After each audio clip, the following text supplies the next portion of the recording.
3:00 ng madaling araw, sa labas ng mga dambuhalang salamin ng penthouse ni Ramon Elizalde, ang super typhoon Carding ay nagwawala. Ang hangin ay umuungol na parang isang halimaw na nagbabanta at ang ulan ay humahampas na tila ba mga batong ibinabato sa bintana na kayang-kaya sanang basagin ang anumang ordinaryong salamin. Ang buong Maynila ay paralisado, balot sa dilim at takot. Ngunit sa loob ng ika-60 palapag ng Elizalde Towers sa Bonifacio Global City, ang mundo ay payapa, malamig, tahimik. Si Ram Elizalde, ang tinaguriang financial titan of Asia, ay hindi natitinag. Nakaupo siya sa kanyang leather chair na nagkakahalaga ng isang mamahaling sasakyan. Ang tanging liwanag ay mula sa kanyang laptop kung saan gumagalaw ang mga numero ng stock market sa Tokyo at New York. Ang bagyo sa labas ay ingay lamang, isang abala na hindi kayang pumasok sa kanyang mundong lohika ng tubo ng kapangyarihan. Para sa kanya, lahat ng bagay ay may katumbas na presyo. Lahat ay maaaring kontrolin at sa gitna ng katahimikang yon, isang tunog ang bumasag sa lahat. Nagring ang kanyang personal na telepono, isang hindi rehistradong numero. Kumunot ang noo ni Ram. Sino ang tatawag sa kanya sa ganitong oras, sa gitna ng ganitong kalamidad? Mga utusan niya lang ang may lakas ng loob. Nagambalain siya. May halong inis na sinagot niya ito. Elizalde. Ang kanyang boses ay kasing lamig ng hanging humahampas sa labas. Walang sumagot. Tanging isang mahinang kaluskos, tila signal na pinipilit sumagap. Hello? Pag-uulit niya, naiirita na. If this is not important, pa, natigilan si Ram. Ang boses, kahit nagaralgal at halos malunod sa static, kilala niya ang munting tinig na yon. Ang nag-iisang boses sa mundo na may kakayahang magpatigil sa kanyang paghinga. Lia? Tanong niya. Ang kanyang puso ay biglang nagsimulang tumibok ng mas mabilis. Anak, nasaan ka? Bakit gising ka pa? Ibigay mo ang telepono sa mama mo. Papa? Ang hikbi sa kabilang linya ay mas malinaw na ngayon. Isang hikbi ng purong takot. Papa, gutom na po ako. Napatayo si Ram mula sa kanyang upuan. Ang silya ay gumawa ng malakas na kaluskos sa sahig na gawa sa marmol. Ang mga numero sa kanyang laptop ay biglang nawalan ng kulay, ng halaga. Anong sinasabi mo, anak? Nasaan si Belle? Si Mama. Umalis po siya. Kasama si Tito Vic. Garalgal ang boses ng bata. Pinipilit magsalita sa gitna ng mga hikbi. Papa, 3 araw na po. 3 araw na po akong hindi kumakain. Isang malamig na takot ang gumapang sa dibdib ni Ram. Mas malamig pa sa hangin mula sa aircon. 3 araw? Lia, anong pinagsasabi mo? That's not possible. Takot po ako, Papa. Lalong humina ang boses ng bata. Madilim po dito. Laging nakalak yung pinto. Takot po ako kay Tito Vic. At pagkatapos, ang tawag ay naputol. Lia? Leia! Sigaw ni Ram sa telepono. Anak, sumagot ka. Pero wala na. Tanging katahimikan. Binitawan niya ang telepono na para bang napaso. Napatingin siya sa kanyang mga kamay. Nanginginig ang mga ito. Siya, si Ramon Elizalde na hindi kailanman nagpakita ng kahinaan, ay nanginginig. Isang alaala ang biglang sumalakay sa kanyang isipan. Ang huling beses na nakita niya si Lia, 2 linggo na ang nakakaraan. Nasa isang mamahaling mall sila. May kausap siya sa telepono, isang multi-million-dollar deal sa Singapore. Lumapit si Lia, ang mga mata ay nagpapaawa. Humihingi ng yakap, ngunit abala siya. Sa halip na yakapin ito, kinuha niya ang pinakamalaking manika sa isang toy store at ibinigay sa anak. Here, sabi niya noon, hindi man lang tumitingin sa bata. Don't bother, Papa. Naalala niya ang pagkadismaya sa mga mata ng kanyang anak Bago nito niyakap ang manika, mas mahigpit kaysa sa pagyakap nito sa kanya. Ang alaalang yon ay parang isang punyal na sumaksak sa kanyang puso. Ang takot sa kanyang dibdib ay biglang napalitan ng isang nag-aapoy na galit. Galit sa sarili, galit kay Belle, galit sa buong mundo. Dinampot niya ang kanyang ibang telepono at mabilis na tinawagan ang kanyang pinagkakatiwalaang executive assistant. Ben, I need the chopper ready. Now. Utos niya. Ang boses ay matigas at walang puwang para sa anumang tanong.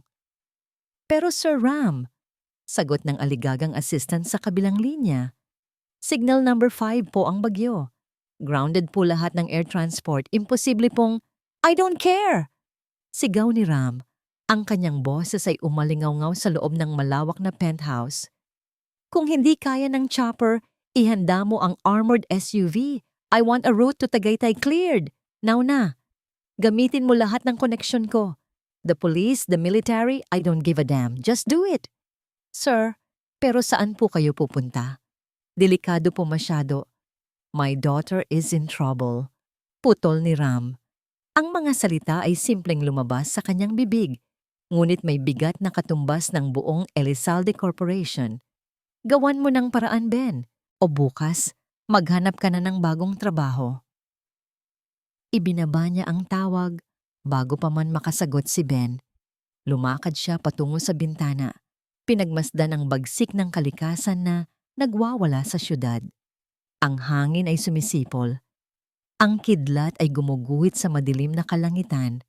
Ang anumang sasakyan sa labas ay parang laruan lamang na maaaring tangayin anumang oras. Isang suicide mission, ngunit wala na siyang pakialam. Ang lahat ng kanyang yaman, lahat ng kanyang kapangyarihan, lahat ng gusaling may pangalan niya, lahat ay walang halaga. Isang maliit na boses lang ang paulit-ulit na tumatakbo sa isip niya. Papa, gutom na po ako. Ipinikit niya ang kanyang mga mata. At sa unang pagkakataon, sa loob ng maraming taon, naramdaman niya ang init ng luha na namumuo. Humarap siyang muli sa bintanang basang-basa ng ulan. Ang kanyang refleksyon ay isang taong halos hindi na niya kilala. Hindi na ang bilyonaryo, kundi isang ama. Kahit anong mangyari, bulong niya sa sarili, ang kanyang boses ay puno ng determinasyon na mas malakas pa sa sigwa sa labas. Pupuntahan kita, anak. Ang biyahe mula BGC patungong Tagaytay ay karaniwang tumatagal lamang ng 1.5 oras sa isang magandang araw. Ngunit ngayong gabi, ito ay isang paglalakbay patungo sa impyerno. Ang armored SUV ni Ram Elizalde, isang sasakyan na dinisenyo para sa mga bala at pagsabog, ay tila isang maliit na bangkang papel na inaanod sa galit na karagatan. Ang hangin ay humahagupit ng napakalakas, itinutulak ang sasakyan sa gilid ng kalsada. Ang mga sanga ng puno at mga nagliliparang yero ay tumatama sa bintana. Lumilikha ng mga nakabibinging tunog na sumusubok sa tibay ng bulletproof glass. Ang heavy-duty wipers ay walang tigil sa pagkayod, ngunit talunan sila sa walang katapusang buhos ng ulan. Ang SLEX ay halos isa ng ilog. Bawat metro na inuusad ng sasakyan ay isang pakikipaglaban sa kalikasan. Ngunit ang bagyo sa labas ay walang-wala kumpara sa unos na namumuo sa loob ng dibdib ni Ram. Bawat kilometro ay isang sampal sa kanyang mukha. Bawat pag-iwas niya sa mga nagkalat na basura sa daan ay isang paalala ng kanyang sariling kapabayaan. Paano niya hinayaang mangyari ito? Paano niya ipinagkatiwala ang kanyang nag-iisang anak sa isang babaeng alam niyang ang tanging mahalaga ay pera at luho? Sa gitna ng nakabubulag na ulan, isang imahe ang biglang lumitaw sa kanyang isipan. Isang marangyang restaurant sa BGC, 6 na buwan na ang nakalipas. Nakaupo sila ni Belle, habang si Leah ay tahimik na naglalaro ng kanyang tablet sa tabi. Ito sana ay isang family dinner. Ram, nakita mo ba yung bagong labas ng Birkin? The Himalayan Crocodile one. It's divine, sabi ni Belle. Ipinapakita ang isang litrato Sa kanyang telepono, ang mga matay nagniningning sa kasakiman. Hindi inalis ni Ram ang tingin sa kanyang steak.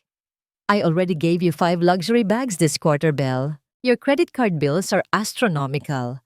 Nawala ang nangiti ni Belle. Astronomical? Para sa'yo? Barya lang yan, Ram. Huwag ka ngang magpanggap na naghihirap ka. It's for my image. Our image. Doon na uminit ang ulo ni Ram. Kinuha niya ang kanyang wallet, dumukot ng isang bungkos ng credit cards, platinum, black, titanium, at ibinato ang mga iyon sa mesa. Sa harap mismo ni Belle, gumawa ito ng malakas na kalansing. Ito lang naman ang kailangan mo sa akin, hindi ba? Sabi niya. Ang boses ay puno ng pangungutya. Gamitin mo lahat yan. Bilhin mo lahat ng gusto mo. Punuan mo yang butas sa pagkatao mo ng mga mamahaling bagay. Just leave me and my work alone. Napatigil ang lahat sa paligid nila. Nakita niya ang galit at kahihiyan sa mukha ni Belle. Pero wala siyang pakialam. Ang hindi niya napansin noon, ngunit malinaw na malinaw sa kanyang alaala ngayon, ay ang kanyang maliit na anak na si Leah sa gilid. Napatigil ito sa paglalaro. Ang mga malalaking mata ay puno ng takot habang pinapanood ang kanyang mga magulang na nagsisigawan. Niyakap nito ng mahigpit ang hawak na manika. Tila ba yun ang tanging kanlungan sa magulong mundo ng mga matatanda? Napahampas si Ram sa manibela. Tanga! Sigaw niya sa sarili. Ang tunog ng kanyang boses ay nilamon ng ugong ng makina at ng sigaw ng hangin. Tanga siya. Dahil sa pag-aakala niya, kapag binigyan niya si Belle ng pera, titigilan na siya nito. Hindi niya naisip na sa bawat pagbibigay niya, mas lalo lang niyang inilalayo ang kanyang sarili sa responsibilidad sa pagiging ama. At si Leah ang laging nasa gitna, ang tahimik na biktima. Ipinagpatuloy niya ang pagmamaneho, mas lalo pang idiniin ang kanyang paa sa silinyador. Kailangan niyang magmadali. Isang malakas na dagundong ang yumanig sa buong sasakyan. Isang dambuhalang puno ng akasya ang bumagsak sa kalsada. Ilang pulgada lang ang layo mula sa unahan ng kanyang SUV. Napapreno siya ng todo. Ang mga gulong ay umikit sa basang kalsada. Huminto ang sasakyan ng pahilis. Nanlaki ang mga mata ni Ram. Ang kanyang puso ay dumadagundong sa kanyang dibdib. Kung na-late lang siya ng 1 segundo, durog na sana siya. Ngunit ang takot para sa sarili ay mabilis na nawala. Napalitan ng mas matinding takot para kay Leah. Ang insidenteng iyon ay tila isang babala. Nauubos na ang oras niya. Minaniobra niya ang sasakyan, palibot sa nakaharang na puno at muling humarurot. Ang bawat segundo ay mahalaga. At isa na namang alaala ang sumagi sa kanyang isipan. Mas masakit kaysa sa nauna. Isang tawag sa telepono. Si Leah. Ang boses ay puno ng pananabik. Papa, don't forget my school play tomorrow. I'm the star po. The star that shines for her papa. Ngumiti si Ram. Of course, princess. Papa will be there. I'll be in the front row. Ngunit kinabukasan, isang biglaang problema ang lumitaw sa kanilang branch sa Hong Kong. Isang deal na nagkakahalaga ng bilyon-bilyon ang nanganganib. Kailangan siya doon. It's for her future. Iyon ang katwirang paulit-ulit niyang sinabi sa sarili habang sumasakay siya sa kanyang private jet. Maiintindihan niya balang araw. Hindi siya nakapunta. Hindi niya nakita ang kanyang munting bituin na magniningning sa entablado. Ang tanging nakita niya ay isang litratong ipinadala ng yaya ni Leah kinagabihan. Nakatayo si Leah sa stage, suot ang kanyang star costume, pero ang ngiti sa kanyang labi ay hindi umabot sa kanyang mga mata. Sa likod ng entablado, nakita niya ang ibang mga bata na niyayakap ng kanilang mga ama. Ang pagsisisi ay parang asidong unti-unting tumutunaw sa kanyang puso. Anong halaga ng bilyon-bilyong deal kung ang kapalit ay ang lungkot sa mga mata ng iyong anak? Sa wakas, pagkatapos ng tila walang katapusang paglalakbay, narating niya ang madilim at palikulikod na daan, papasok sa subdivision kung nasaan ang rest house ni Belle sa Tagaytay. Ang buong lugar ay walang kuryente. Ang mga naglalakihang bahay ay parang mga multo sa gitna ng kadiliman. Ipinark niya ang sasakyan nang may kaunting layo mula sa bahay. Pinatay niya ang makina. Ang tanging maririnig na lamang ay ang walang tigil na buhos ng ulan at ang kabog ng kanyang dibdib. Ang rest house ay nakatayo sa dulo ng isang cul-de-sac, napapaligiran ng mga puno, at sa harap nito, sa ilalim ng isang puno ng mangga, ay may isang itim na pickup truck na nakaparada. Isang sasakyang hindi niya kilala. Vic, kinilabutan si Ram. Totoo nga. May kasama si Belle, isang lalaking kinatatakutan ng kanyang anak. Dahan-dahan siyang bumaba ng sasakyan. Ang malakas na hangin at ulan ay agad na bumasa sa kanyang mamahaling damit. Pero hindi niya ito ininda. Ang kanyang mga mata ay nakapako sa bahay. Walang kahit isang kislap ng liwanag mula sa loob. Isang bahay na dapat sana'y lugar ng pahinga at kasiyahan, ngayon ay naging isang kulungan para sa kanyang anak. Tumakbo siya palapit sa pinto. Hindi na nag-abalang kumatok. Pinihit niya ang doorknob. Nakalock. Hindi na siya nag-isip pa. Sa isang iglap, ang lahat ng kanyang frustrasyon, pagsisisi at galit ay nagsama-sama. Itinaas niya ang kanyang paa at buong lakas na sinipa ang pinto. Ang kahoy ay umungol at nabiyak. Isa pang sipa. Bumukas ang pinto. Itinutok niya ang flashlight ng kanyang telepono sa loob. Ang sala ay magulo. May mga bote ng alak sa mesa. At sa gitna ng sala, nakatayo ang dalawang tao. Nagulat at nanlalaki ang mga mata sa biglaang liwanag. Si Belle, ang kanyang muka ay puno ng pagkagulat at takot. At sa tabi nito, isang lalaking mas matangkad sa kanya. May mapanuring mga mata at isang mapanghamak na ngiti na unti-unting sumilay sa kanyang mga labi. Si Vic. Ngunit ang paningin ni Ram ay hindi napako sa kanila. Napako ito sa isang pintong gawa sa matibay na kahoy sa dulo ng pasilyo. Isang pinto na may karagdagang trangka sa labas. Ang pinto ng kwarto ni Leah. Ang liwanag mula sa flashlight ng telepono ni Ram ay tila isang spotlight sa isang entablado ng kasinungalingan. Sa isang iglap, ang mukha ni Belle na puno ng pagkagulat ay napalitan ng isang maskara ng pagkukunwari. "Ramon, anong kabaliwan to?" Sigaw niya. Ang boses ay nanginginig, ngunit pilit na pinatitigas. "Basta-basta ka na lang pumapasok sa bahay ko. Sinisira mo ang pinto ko. Pwede kitang kasuhan dito." Hindi siya pinansin ni Ram. Ang kanyang mga mata, na parang mga matalim na yelo, ay nakatutok sa lalaking nakatayo sa tabi ni Belle. Si Vic. Ang Tito Vic na kinatatakutan ng kanyang anak. Ngumiti lamang ito ng mapanghamak. Tila ba inaasahan na niya ang pagdating ni Ram. "Nasaan ang anak ko, Belle?" tanong ni Ram. Ang kanyang boses ay kalmado, ngunit may nakatagong bagsik, mas nakakatakot kaysa sa anumang sigaw. "Natutulog na si Leah." Palusot ni Belle. Humakbang siya para harangan ang daan. "Ginising mo siya sa ginawa mo. Umuwi ka na, Ram. Mag-usap tayo bukas, kapag pareho na tayong kalmado." Ngunit ang paningin ni Ram ay nakapako sa nakalak na pinto sa dulo ng pasilyo. Ang karagdagang trangka sa labas ay isang pisikal na ebidensya ng kasamaang nagaganap sa loob ng bahay na ito. Hahakbang na sana siya nang biglang humarang sa kanyang harapan si Vic. Mas matangkad ito, mas malaki ang katawan, at sa mga mata nito ay mayroong kislap ng paghamon. "Easy lang, boss," sabi ni Vic. Ang kanyang tono ay puno ng pang-iinsulto. "Bisita ka lang dito. Matuto kang gumalang." "Umalis ka sa dinadaanan ko," sagot ni Ram. Hindi man lang kumukurap.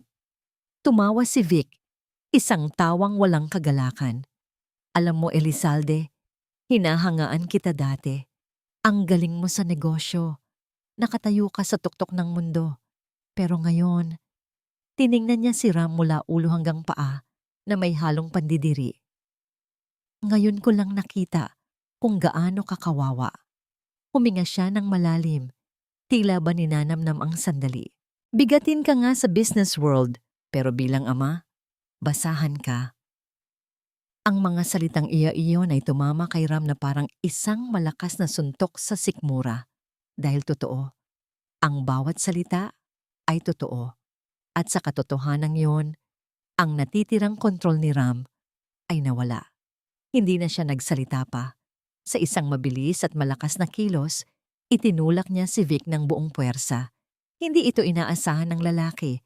Nawalan ito ng balanse at natumba sa isang mamahaling coffee table na nabasag dahil sa kanyang bigat. Hindi pinansin ni Ram ang bumagsak na si Vic o ang sumisigaw na si Belle. Ang kanyang mundo ay lumiit. Ang tanging mahalaga ay ang pintong nasa kanyang harapan. Sinubukan niyang pihitin ang doorknob. Nakalock. Kinapa niya ang trangka. Matibay.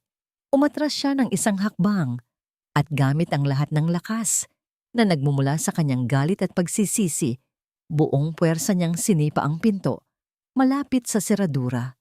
Isang malakas na kalabog ang umalingaw. Gumuho ang hamba ng pinto. Sa pangalawang sipa, bumukas ito ng maluwang. Ang hangin mula sa loob ng kwarto ay amoy luma at kulob, madilim, tahimik. Itinutok niya ang kanyang flashlight sa loob. Ang sinag nito ay gumapang sa sahig, sa mga dingding, hanggang sa tumama ito sa isang sulok. At doon, nakita niya si Leah. Nakasiksik sa sulok, yakap-yakap ang kanyang mga tuhod. Ang kanyang buhok ay magulo. Ang kanyang damit ay lukot. At ang kanyang mukha ay may mga bahid ng tuyong luha. Sa tabi niya ay nakalatag ang isang manikang laruan, ang mismong manika na ibinigay ni Ram sa mall. Para siyang isang munting hayop na takot na takot. Ang lahat ng galit sa puso ni Ram ay biglang naglaho na parang bula. Ang natira ay isang sakit na hindi niya kailanman naramdaman sa buong buhay niya. Isang sakit na mas matindi pa sa anumang pagkalugi sa negosyo. Dahan-dahan siyang pumasok sa kwarto, iniingatan na hindi makagawa ng anumang ingay na maaaring makagulat dito. Lumuhod siya sa sahig, ilang talampakan ang layo mula sa bata. Ang sinag ng flashlight ay nagbigay liwanag sa mukha ng kanyang anak. Nakita niya ang maitim na bilog sa ilalim ng mga mata nito. Nakita niya kung gaano ito kapayat. Leah! Bulong niya. Ang kanyang boses ay basag at halos hindi marinig. Anak, si Papa to. Dahan-dahang itinaas ni Leah ang kanyang ulo. Ang kanyang mga mata ay malalaki at walang buhay. Ngunit nang makita niya kung sino ang nasa harapan niya, isang kislap ng pagkilala at pag-asa ang sumilay sa mga yon. Papa? Tanong niya. Ang kanyang boses ay isang mahinang bulong, tila hindi makapaniwala. Tumango si Ram, hindi na niya napigilan ang isang luhang pumatak mula sa kanyang mata. Ako to, anak. Nandito na si Papa. Isang munting ngiti ang sumilay sa mga labi ng bata. At sa isang tinig na bumasag sa puso ni Ramon Elizalde, bumulong ito. Papa, dumating ka. Ang mga simpleng salitang yon, isang pagkilala, isang kasunet, at isang banayad na sumbat. Ang lahat ng yon ay tumago sa pader na matagal nang itinayo ni Ram sa paligid ng kanyang puso. Maingat siyang gumapang palapit at dahan-dahang binuhat ang kanyang anak. Halos wala itong bigat. Ang pakiramdam ng marurupok nitong mga buto sa kanyang mga braso ay isang habambuhay na marka ng kanyang kapabayaan. Niyakap siya ni Leah ng mahigpit sa leeg at isinubsob ang mukha nito sa kanyang balikat. At doon, sa unang pagkakataon, naramdaman ni Ram kung ano ang tunay na yaman. Dala-dala si Leah, tumayo siya at lumabas ng kwarto. Si Belle ay nakatayo roon, ang mukha ay namumutla. Si Vic naman ay unti-unti nang tumatayo, ang mukha ay puno ng galit. Wala nang sinabi si Ram, isang tingin lang. Isang tingin na puno ng pangako ng isang digmaan na parating. Naglakad siya palabas, bit-bit ang pinakamahalaga niyang yaman. Bago siya tuluyang lumabas sa sirang pinto, huminto siya at lumingon. Ang kanyang mga mata ay nagtagpo sa mga mata ni Belle at pagkatapos ay kay Vic. Ang kanyang boses, nang siya'y magsalita, ay kasing lamig at kasing talim ng isang patalim. Simula ngayon, magdasal na kayo. Huminto siya sandali, hinayaang tumatak sa kanilang isipan ang bawat salita. Dahil sisirain ko ang buhay ninyo. Pagkasabi niyon, tuluyan na siyang tumalikod at naglakad palabas sa gitna ng rumaragasang bagyo. Isinakay niya si Leah sa passenger seat ng SUV, maingat na ikinabit ang seatbelt at kinumutan ito ng isang kumot na laging nakahanda sa sasakyan. Nang paandarin na niya ang makina, muli niyang sinulyapan ang bahay sa pamamagitan ng rearview mirror. Ang ulan ay malakas, halos binubura ang lahat. Ngunit sa isang iglap, sa pagtama ng kidlat, nakita niya ito ng malinaw. Si Vic, nakatayo sa may pintuan, hindi gumagalaw. At sa mga labi nito, sa kabila ng lahat ng nangyari, ay may isang ngiti. Isang nangiting nakakakilabot. Isang ngingiting nagsasabing hindi pa tapos ang lahat. Nagsisimula pa lamang. Ang biyahe pabalik ng Maynila ay mas malala kaysa sa pagpunta. Ang bagyo ay lalo pang lumakas, tila ba nagagalit sa ginawang pagsuway ni Ram. Ngunit sa loob ng SUV, isang kakaibang katahimikan ang namamayani. Si Leah, na binalot sa kumot, ay nakatulog sa tabi niya. Ang pagod, gutom, at takot ng mga nakalipas na araw ay tuluyan ng bumawi sa kanyang munting katawan. Paminsan-minsan, umuungol ito sa kanyang pagtulog.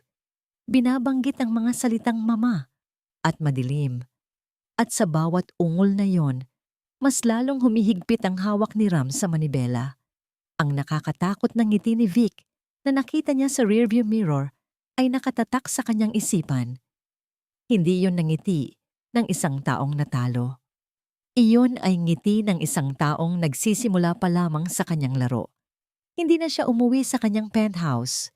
Dumiretso siya sa St. Luke's Medical Center sa BGC, isa sa mga pinakamoderno at pinakamahal na ospital sa bansa. Isang ospital kung saan isa siya sa mga major investors. Isang tawag lang sa kanyang assistant na si Ben. At pagdating nila, isang buong medical team na ang nag-aabang sa emergency entrance, may dalang stretcher at mga payong para salubungin sila. Dinala si Leah sa isang private suite na mas malaki pa sa isang condominium unit. Habang sinusuri siya ng mga doktor at nurse, si Ram ay nakatayo lamang sa isang sulok, basang-basa pa rin, tila isang estatwang bakal na hindi matinag. Pakiramdam niya ay wala siyang karapatang lumapit. Pakiramdam niya ay isa siyang estranghero.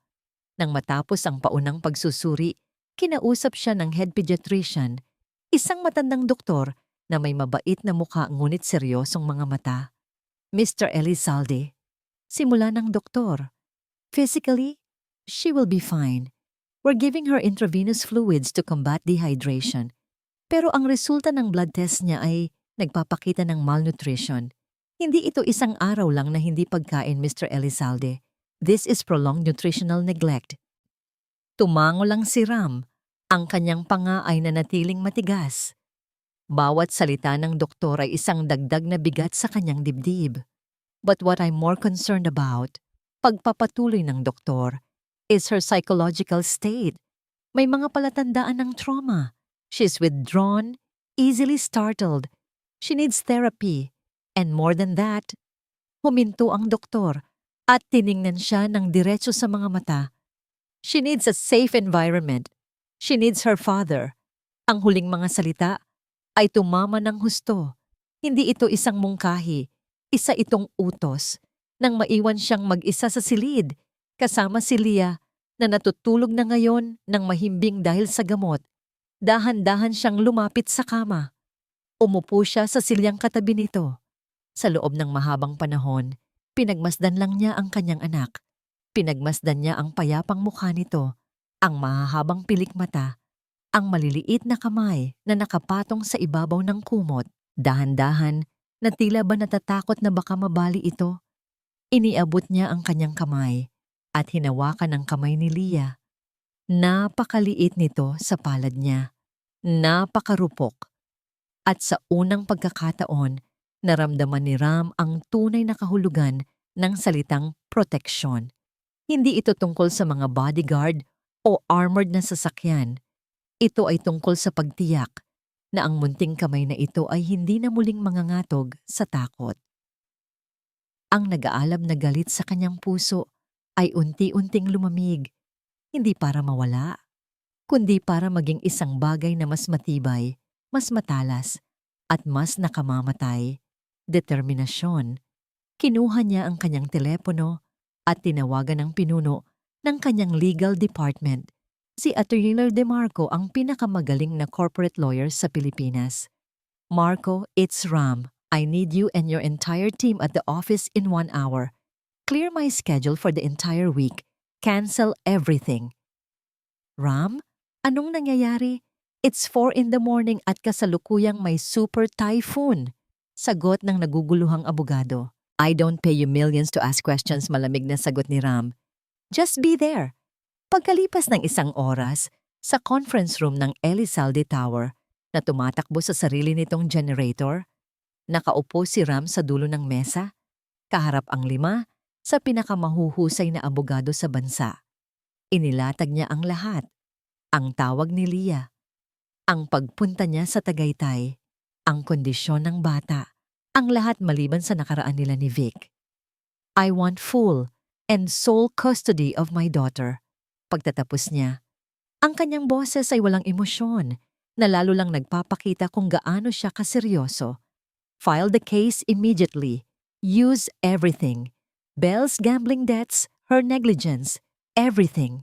Nagkatinginan ang mga abogado. Si Attorney De Marco ang unang nagsalita. Ram, this will be messy. A custody battle is a public spectacle. Isabel will fight back. Gagamitin niya ang media. It could affect the company's reputation, our stock prices. Tumayo si Ram at lumakad patungo sa bintana. Pinagmasdan ang unti-unti ng pagliwanag ng kalangitan habang humuhupa na ang bagyo. I don't care about the cost, sabi niya. Hindi lumilingon. I want full custody, and I want them to pay. Ang katahimikan sa silid ay halos mabasag, naintindihan ng mga abogado. Hindi ito isang kaso. Isa itong deklarasyon ng digmaan, ngunit hindi nila alam. Ang kalaban ay nakapagpaputok na ng unang bala. Habang nag-uusap sila, pumasok ang assistant ni Ram na si Ben. Ang muka ay balisa. May dala siyang tablet. Sir, I think you need to see this, sabi niya. Ang boses ay nanginginig. Inilapag niya ang tablet sa mesa. Nakabukas ito sa isang sikat na gossip blog at sa pinakataas ng page, isang malaking headline ang sumalubong sa kanila. Kasama ang isang larawan ni Isabel Serrano na umiiyak. Tila kuha sa isang press conference.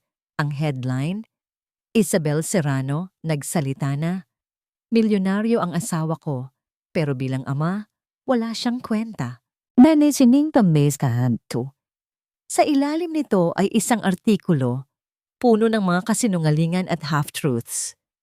Sinabi ni Belle na si Ram ay isang abusado at kontroladong asawa, na inilalayo nito ang anak sa kanya, na ang insidente sa Tagaytay ay isang marahas na pagdukot na ginawa ni Ram dahil sa selos. Natahimik ang lahat ng abogado, napatingin sila kay Ram. Inaasahan ang isang pagsabog ng galit. Ngunit si Ram ay hindi sumigaw. Hindi siya nagmura. Dahan-dahan lang siyang bumalik sa kanyang upuan. May isang malamig na ngiti ang sumilay sa kanyang mga labi. Naiintindihan na niya ang laro. Naiintindihan na niya ang nangiti ni Vic. Sa gitna ng katahimikang yon, nagring ang telepono ni Attorney De Marco. Tiningnan niya ang caller ID at napalunok. It's from ABS-CBN News. Bulong niya kay Ram. Itinuro ni Ram ang telepono. Answer it. Put it on speaker. Sinunod ng abogado ang utos.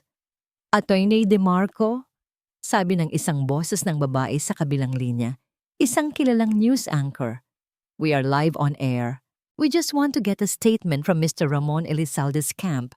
regarding the serious allegations made by his wife, Miss Isabel Serrano. Gusto lang po naming itanong, may komento po ba si Mr. Elizalde sa paratang na kinidnap niya ang sarili niyang anak mula sa isang mapagmahal na ina? Sa isang presidential suite ng The Peninsula Manila, ang amoy ng bagong pitas na mga bulaklak ay humahalo sa amoy ng mamahaling pabango. Dito, malayo sa amoy ng antiseptic ng ospital, si Isabel Bell Serrano ay nakaupo sa isang antigong silya, hawak ang isang baso ng champagne, tapos na ang bagyo. At para sa kanya, sumisikat na ang araw. Kakatapos lang ng kanyang exclusive interview na isinagawa mismo sa suite. Ang mga kamera ay nakapak na, ang mga reporter ay nakaalis na, ngunit ang pakiramdam ng pagiging bida ay nananatili. You were brilliant, Belle. Absolutely brilliant. Sabi ni Vic Del Rosario mula sa kabilang dulo ng silid. Nakasandal siya sa pader, ang mga braso ay nakakrus sa kanyang dibdib. May isang mapanuring ngiti sa kanyang mga labi. Oscar-worthy performance. Ngumiti si Belle, inikot-ikot ang champagne sa kanyang baso. Of course, I am a natural. Sa screen ng kanyang telepono, bumubuhos ang mga komento sa social media. Church Justice for Isabel. Protect Leah from her father. Ang kanyang mga litratong umiiyak ay viral na. Ang publiko ay kumakampi sa kanya. Sila ay naniniwala sa kanya. At sa bawat notification ng suporta, nararamdaman niya ang isang pamilyar na kagalakan. Ang kagalakan ng pagiging sentro ng atensyon, ng pagiging kinakampihan. Ito ang plano ni Vic. Isang napakagandang plano. Noong una, nang sirain ni Ram ang pinto sa Tagaytay, akala ni Belle ay katapusan na niya. Ngunit si Vic, sa gitna ng kanyang pagkataranta, ay nanatiling kalmado. This is not a setback, sabi nito sa kanya. This is an opportunity. Gagamitin natin ang pagiging arogante niya laban sa kanya. At ngayon, ang plano ay gumagana ng perpekto. Sa likod ng mga kamera, bago magsimula ang interview, si Vic ang kanyang naging direktor. Inilagay niya ang isang maliit na bote ng eye drops sa kanyang kamay. Huwag kang masyadong magsalita tungkol sa pera. Bulong nito. Make it about a mother's love, a mother's pain. Gusto ng mga tao ng drama, Belle. Ibigay mo sa kanila. Tiningnan niya si Vic sa salamin habang inaayos ang kanyang buhok. Paano kung hindi ako maiyak? Ngumisi si Vic at lumapit sa kanya mula sa likuran. Hinawakan nito ang kanyang mga balikat. Ang mga mata nila ay nagtagpo sa refleksyon. Isipin mo na lang ang buhay na mawawala sa'yo kapag hindi ka binigyan ni Ram ng pera. Isipin mo ang pagbalik sa probinsya, ang pagkawala ng mga kaibigan mo, ang pagkawala ng lahat ng ito. Ikinumpas nito ang kamay sa marangyang silid. Mas maraming luha, mas maraming pera, Belle. Tandaan mo yan. At gumana nga ito. Ang takot na yon ay mas epektibo pa kaysa sa anumang eye drops. Naalala niya ang kasukdulan ng kanyang interview. Ang tanong ng reporter tungkol sa pagiging ama ni Ram. Nakatutok sa kanya ang kamera. Huminga siya ng malalim. Pinipiga ang isang panyo sa kanyang kamay at hinayaang mamuo ang mga luha. Sa kanyang mga mata, si Ram. Abala siyang tao.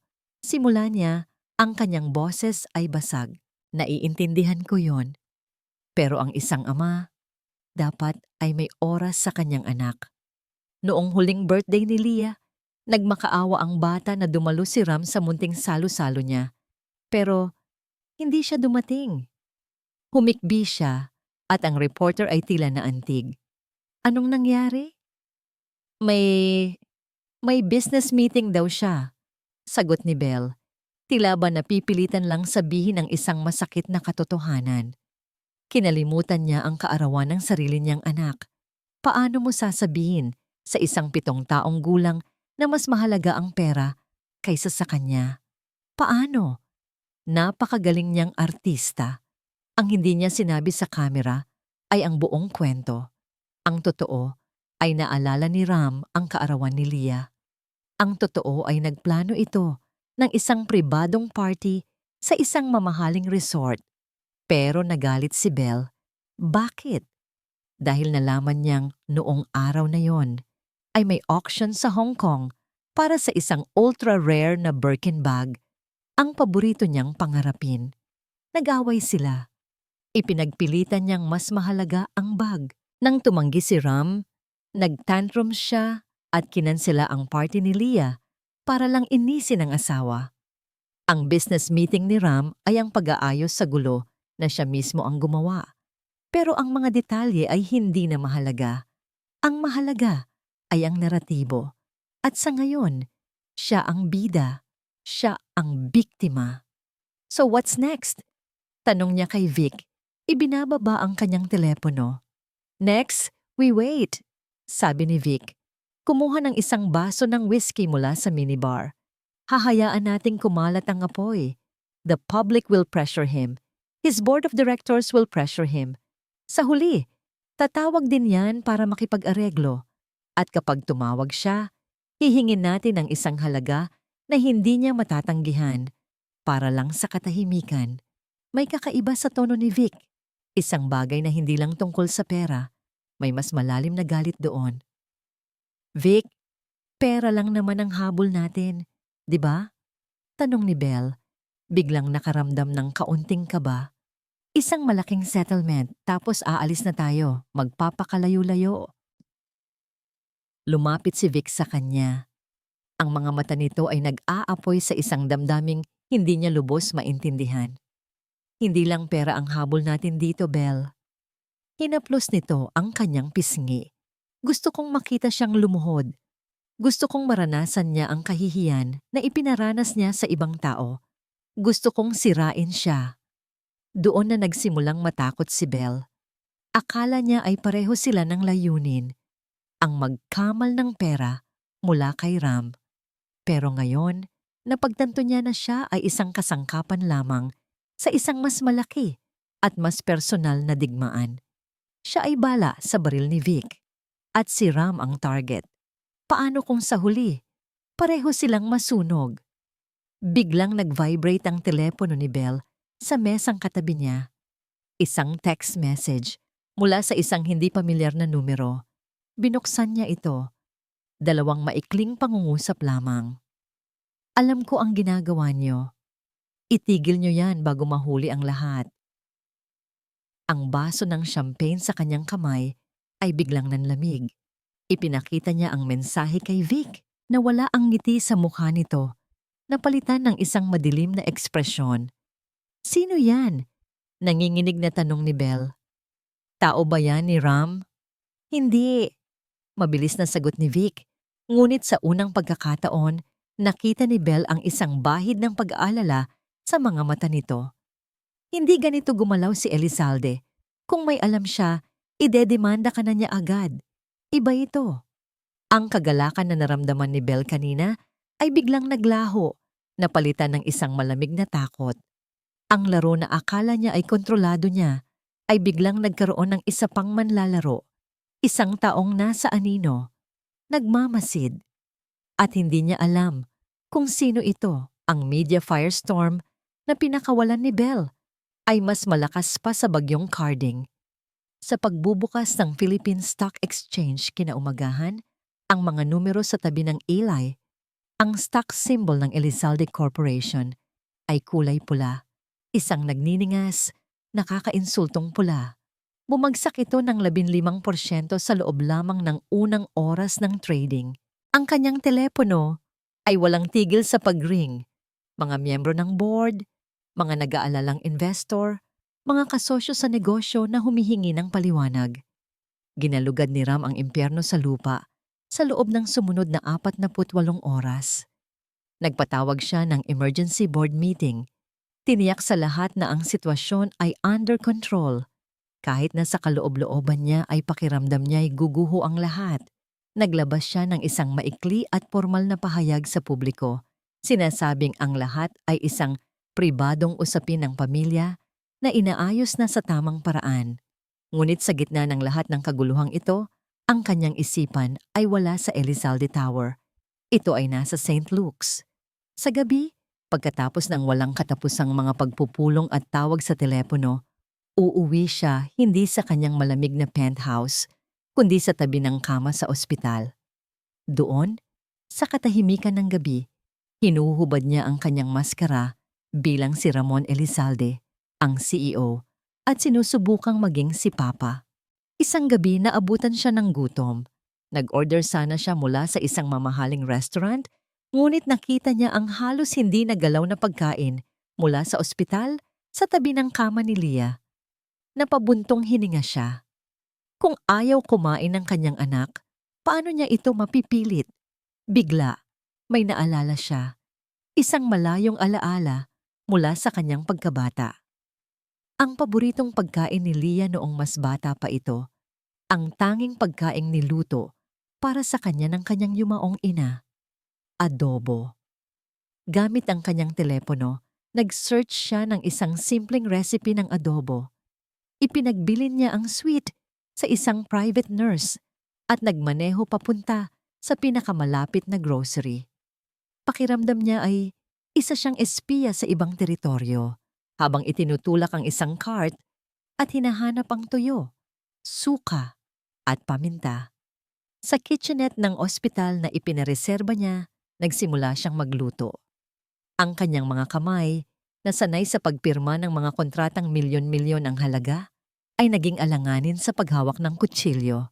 Ang kanyang mga hiwa sa manok ay hindi pantay. Nasobrahan niya ang toyo. Ngunit nagpatuloy siya.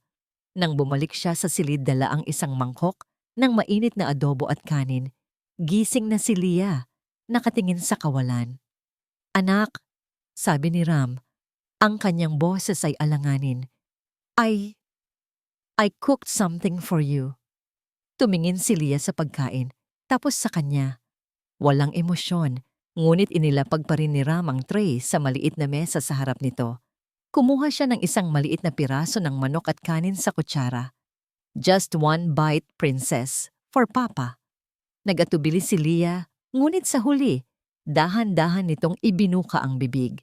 Isinubo ni Ram ang pagkain, ngunuya ito ng dahan-dahan. Pagkatapos, isang bagay na himala ang nangyari. Isang maliit, halos hindi kapansin-pansing ng ngiti ang sumilay sa mga labi ni Leah.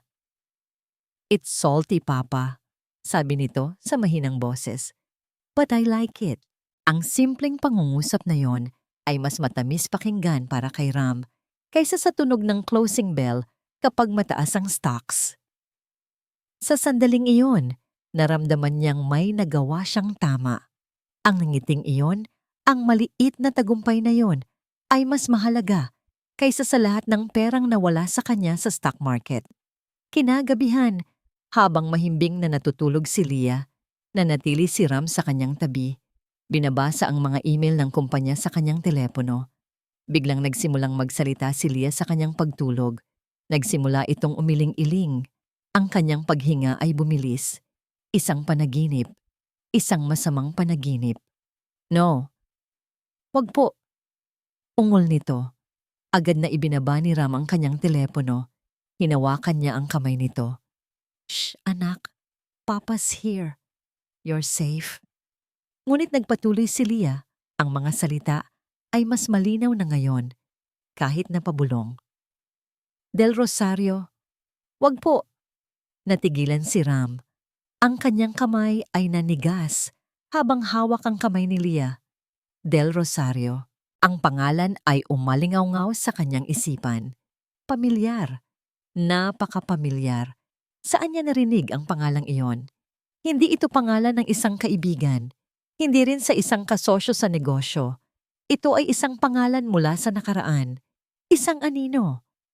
Kinabukasan gumawa siya ng isang tawag. Hindi sa kanyang abogado.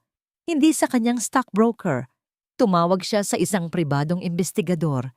Isang dating koronel ng militar na may reputasyon sa paghahanap ng mga karayom sa isang bunton ng dayami. Nagkita sila sa isang tahimik na coffee shop. Hindi nagpaligoy-ligoy si Ram. I need you to find everything you can about a man named Victor, sabi niya. Inilapag ang isang litrato ni Vic na nakuha niya mula sa social media ni Belle. His full name is probably Victor Del Rosario. I want to know his history, his financials, his connections. Everything. Kinuha ng investigador ang litrato at inilagay sa isang sobre. This will be expensive, Mr. Elizalde. Dumukot si Ram ng isang checkbook, pumirma sa isang blankong tseke at iniabot ito. Find everything about him. Pag-uulit ni Ram, ang kanyang boses ay seryoso at malamig. Everything. 24 na oras ang lumipas. Gabi na naman, nasa opisina si Ram, sinusubukang ayusin ang pinsalang dulot ng PR nightmare nang tumunog ang kanyang telepono. Isang email notification mula sa investigador. Ang subject, Re-VDR. Dahan-dahan niyang binuksan ng email. May isang naka-attach na PDF file. Ang pangalan ng file, Rosario V. Profile. Bumilis ang tibok ng kanyang puso. Nag-click siya para buksan ito. Ang unang pahina ay isang buod ng impormasyon. Sa itaas, isang formal na litrato. Isang mas batang bersyon ni Vic, nakasuot ng mamahaling suit, ang mga mata ay puno ng ambisyon. At sa ilalim ng litrato, ang mga salitang nagpatigil sa pag-ikot ng mundo ni Ram. Pangalan, Victor Vic Alonso del Rosario. Huling posisyon, Executive Vice President for Operations, Elizalde Corporation, dahilan ng pag-alis, insubordination. Tinanggal sa trabaho ng CEO na si Ramon Elizalde. Napatingin si Ram sa lumang litrato sa file. Ang screen ng kanyang laptop ay biglang lumabo. Ang tunog ng aircon sa kanyang opisina ay biglang nawala. Ang tanging naririnig niya ay ang sarili niyang boses mula sa isang malayong nakaraan, sa loob ng isang malamig na conference room, habang nakatayo sa kanyang harapan ang lalaking nasa litrato. In my company, there is no room for failure. You're fired. Get out of my sight. Isang malamig na takot ang gumapang sa kanyang likuran. Hindi ito tungkol sa pera ni Belle. Hindi ito isang simpleng pangingikil. Ang anino mula sa kanyang nakaraan ay nagbalik. At ito ay para maningil. Ang pangalang Victor del Rosario ay parang isang susi na nagbukas ng isang nakakandadong silid sa isipan ni Ram. Isang silid na matagal na niyang ibinaon. Puno ng mga alaala ng kanyang pagiging isang walang pusong pinuno. Ang mamahaling opisina ay biglang naglaho. Ang mga salaming pader ay naging mga dingding ng isang malamig na conference room. Ang taon ay hindi nakasalukuyan. Ito ay 7 taon na ang nakalipas siya. Si Ramon Elizalde ay nasa tuktok ng kanyang kapangyarihan. Bago pa lang ang Elizalde Corporation sa real estate at may isang malaking proyekto sa Cebu na kanyang pinangangasiwaan. Ang lahat ay perpekto, maliban sa isang maliit na detalye. Nakatayo sa kanyang harapan, sa gitna ng conference room na puno ng mga senior executives, ay isang mas bata, mas payat na si Victor del Rosario. Si Vic noon ang kanyang pinakabata at pinakamagaling na vice-presidente. Puno ng ambisyon, ng talino. Ngunit nagkamali ito. Isang maliit na pagkakamali sa financial projection.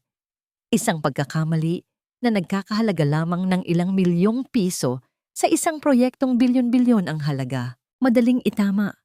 Hindi na kamamatay sa kumpanya. Ngunit para kay Ram, ang pagkakamali ay isang kasalanan. Ipinagkatiwala ko sa iyo ang proyektong ito, Victor. Sabi ng mas batang Ram, ang kanyang boses ay umaalingaw-ngaw sa nakabibinging katahimikan. Hindi siya sumisigaw. Mas masahol pa roon. Ang kanyang boses ay kalmado. Tila ba nag-uutos lang ng kape. At binigo mo ako. Sir, it was a minor oversight. Pagtatanggol ni Vic sa kanyang sarili. Ang kanyang boses ay nanginginig sa kahihiyan. Naitama na po namin. Hindi po ito makakaapekto sa timeline o sa kabuuang budget. I take full responsibility. Pero, itinaas ni Ram ang kanyang kamay. Isang simpleng kilos na nagpatigil sa lahat, pati na sa paghinga ni Vic. Responsibility? Pag-uulit ni Ram, Isang malamig na ngiti ang sumilay sa kanyang mga labi. Tumingin siya sa paligid, sa mga mukha ng iba pang mga executive na takot na takot. Gusto niyang gumawa ng isang halimbawa. Ang responsibilidad, Victor, ay may kasamang resulta. At ang resulta ng kabiguan dito ay isa lang. Tumayo siya. In my company, there is no room for failure. Deklara niya ang bawat salita ay parang isang pako na ibinabaon sa kabaong ng karera ni Victor. You're fired. Isang kolektibong paghinga ang narinig sa silid. Ang mukha ni Vic ay namutla. Ang ambisyon sa kanyang mga mata ay napalitan ng kawalan ng pag-asa. Sir, please. May pamilya po ako. I've given 5 years of my life to this company. Pagmamakaawa nito, ngunit si Ram ay parang isang pader na bato. Wala siyang naramdamang awa. Ang tanging nakita niya ay isang pagkakataon para ipakita kung sino ang may kapangyarihan. Get out of my sight, sabi niya. At pagkatapos ay tumalikod na siya. Isang senyales na tapos na ang usapan. Habang naglalakad siya palabas, sinulyapan niya si Vic sa huling pagkakataon. At ang nakita niya sa mga mata nito ay hindi na lungkot o pagmamakaawa. Ito ay isang bagay na mas madilim, isang bagay na mas dalisay. Puot. Isang nag-aapoy, hindi malilimutang puot. Ang alaala ay naglaho. Bumalik si Ram sa kasalukuyan. Nakatulala pa rin siya sa screen ng kanyang laptop, ngunit ang nakikita niya ay ang mga mata ni Victor del Rosario mula 7 taon na ang nakalipas. At ngayon, naiintindihan na niya ang lahat. Ang nakakatakot ng ngiti ni Vic sa Tagaytay, ang bilis ng pag-atake nila sa media, ang pagiging personal ng mga paratang, hindi ito tungkol sa pera. Oo, marahil para kay Belle, pera lang ang habol. Ngunit para kay Vic, ang pera ay isang bonus lamang. Ang tunay na premyo ay ang paghihiganti. Ang pait ng pagsisisi ay bumara sa lalamunan ni Ram. Ang kanyang kayabangan, ang kanyang kawalan ng puso, ang kanyang pagiging malupit. Lahat ng iyon ay nagtanim ng isang binhi ng galit na ngayon. Pagkatapos ng 7 taon, ay lumaki at naging isang nakalalasong puno. At ang bunga ng punong iyon ay ang pagdurusa ng kanyang sariling anak. Ang bawat hikbi ni Leah sa madilim na silid, ang bawat araw na ginugol niya sa gutom, ang bawat bangungot na gumigising sa kanya sa gabi.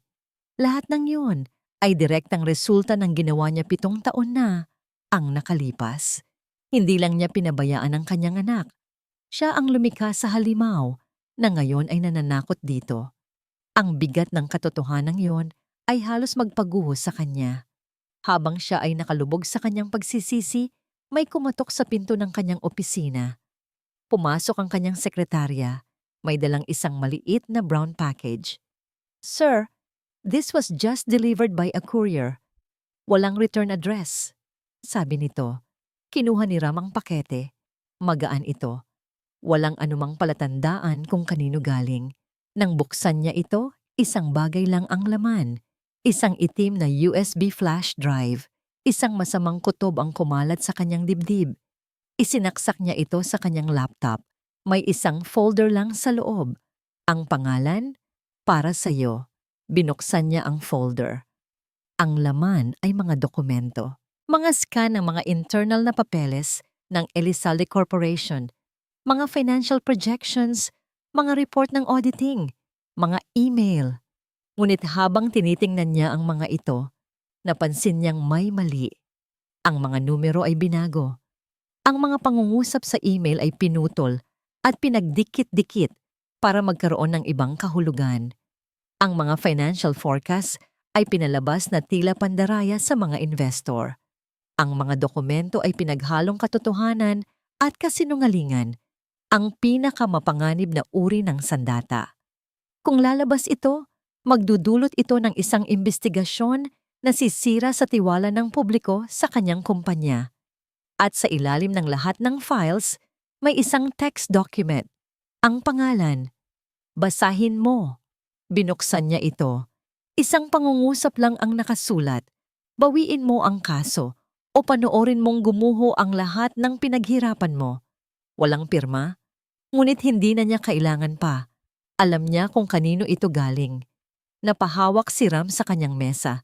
Ang kanyang mundo ay biglang gumuho. Naiintindihan na niya ngayon ang tunay na laro ni Victor del Rosario.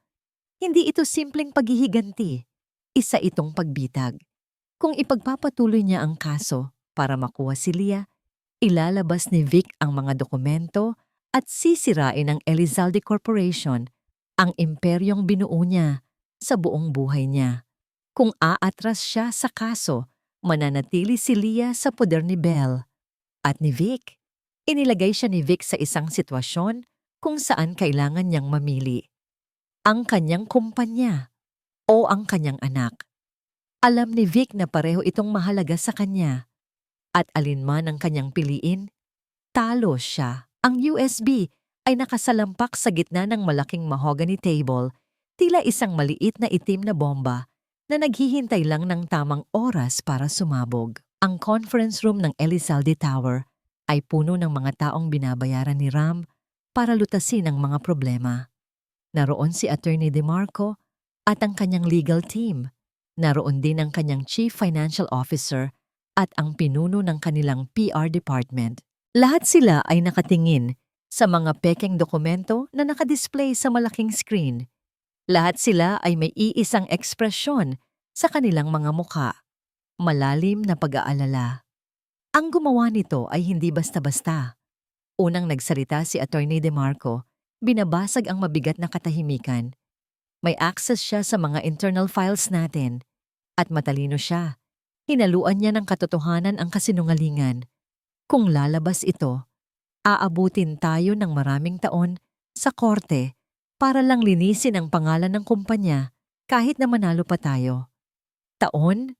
Sabat ng CFO, isang matandang lalaki na kasama na ni Ram mula pa noong simula. Wala tayong aabuting taon, Ramon. Kapag kumalat ito, babagsak ang tiwala ng mga investor. The stocks will plummet to zero. We will be bankrupt in months. Ito ang katapusan ng Elizalde Corporation. Ang bawat salita ay parang isang suntok sa dibdib ni Ram. Ito ang kanyang legacy. Ang imperyong binuo niya mula sa pawis at dugo. Ang pangalang Elizalde na iginagalang sa buong Asya. At ngayon, lahat ng iyon ay nakasabit sa isang hibla ng buhok. So what are you suggesting? Tanong ni Ram. Ang kanyang boses ay pagod. Si Attorney DeMarco ay napabuntong hininga. Ram, alam kong mahirap itong pakinggan. Pero sa puntong ito, ang pinakamatalinong gawin ay ang makipag-areglo. Bayaran mo si Isabel, ibigay mo kung ano ang hinihingi niya. It is a business decision. Mas mura ang settlement kaysa sa mawala ang lahat. So hahayaan ko na lang silang manalo? Tanong ni Ram. May bahid ng galit sa kanyang boses. Hahayaan kong manatili ang anak ko sa kanila? Hindi sa habang buhay, sabi ng PR head. We can manage the narrative. We settle now. Quietly. We wait for the issue to die down. Then, after a year or two, we can refile for custody using a different approach. Sa ngayon, ang priority natin ay isalba ang kumpanya. Tumingin si Ram sa mga mukha ng kanyang mga tagapayo. Lahat sila ay sumasang-ayon. Ang kanilang mga payo ay lohikal, praktikal, matalino mula sa pananaw ng isang negosyante. Ngunit hindi na lang siya isang negosyante. Hindi siya sumagot. Tumayo lang siya at lumabas ng conference room. Iniwan silang lahat na naguguluhan. Nagmaneho siya, hindi pa uwi, kundi pabalik sa ospital. Gabi na. Tahimik na ang buong palapag. Dahan-dahan siyang pumasok sa silid ni Leah. Ang tanging liwanag ay mula sa maliit na night lamp sa tabi ng kama. Mahimbing na natutulog ang kanyang anak, ang kanyang paghinga ay malalim at payapa. Sa wakas, pagkatapos ng ilang araw, nakikita na niyang bumabalik ang kaunting kulay sa mga pisngi nito. Umupo siya sa silyang katabi nito. Ang isip ay gulong-gulo. Ang mga salita ng kanyang mga abogado ay umuulit-ulit sa kanyang isipan. Isalba ang kumpanya. business decision.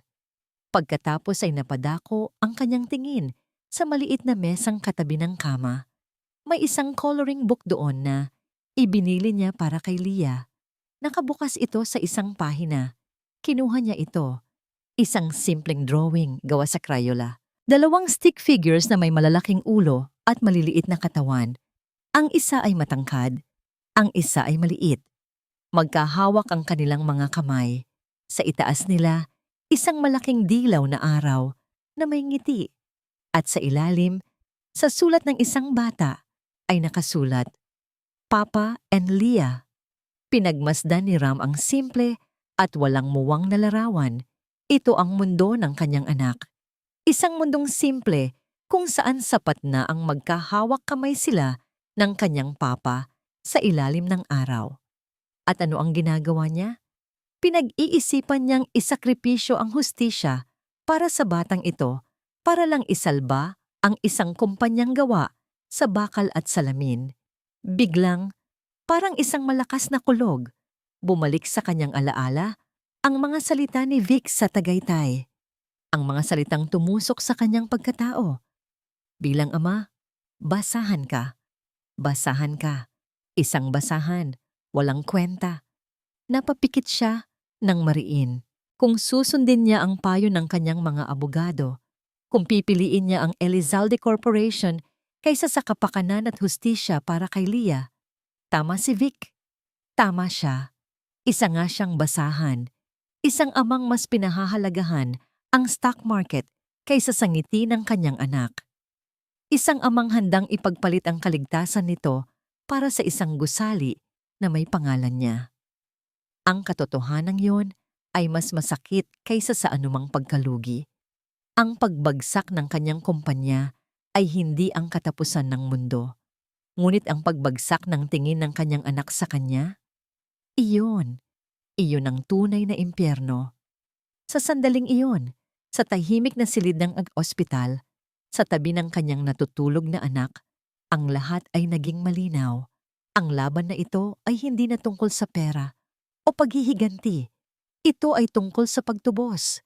Ang kanyang pagtubos bilang isang ama.